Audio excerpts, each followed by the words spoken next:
Ayan, tingnan nyo mga idol yung ating inaalagaang backyard tilapia. Yan po, ano na yan, 2 months na yan mga idol, 2 months old. Yan po yung ating konting pinagkakalibangan dito sa ating, sa likod lang po yan ang bahay ko. Ayan lang po, ang sukat po niyan ay 2.5 kwadrado po yan. Yung ginawa nating concrete pan. Tsaka meron din tayong submersible.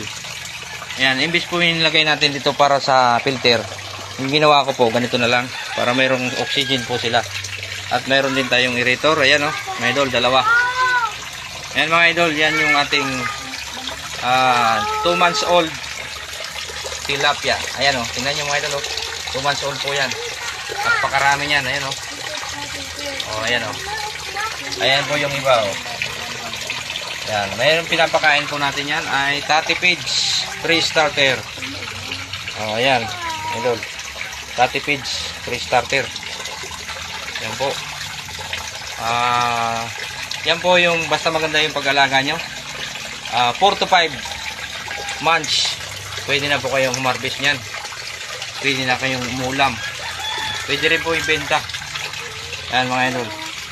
Tsaka may gamit din po tayong na molasses. Ayan po.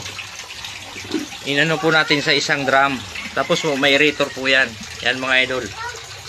Molasses po yan para vitamins ng tilapia. At meron po yung aqua nutrifying pitching odor. Inahalo din po natin dyan para ilagay po natin dito sa ating concrete pan. Maglalagay po tayo ng ilang salok lang nito everyday para po pang vitamins ng ating tilapia. Yan po yung vitamins para lalo silang malusog at matataba. Ayan, natakot po yung mga tilapia, pumunta po sa ilalim. Ayan, by the way mga idol, mamaya lulutang din yan. Ayan. Yan po ipinipermit natin ng isang araw bago po natin lagyan ng molasses para po lalong mabuhay yung good bacteria. Ayan, once again mga idol, yan na muna natin ang vlog.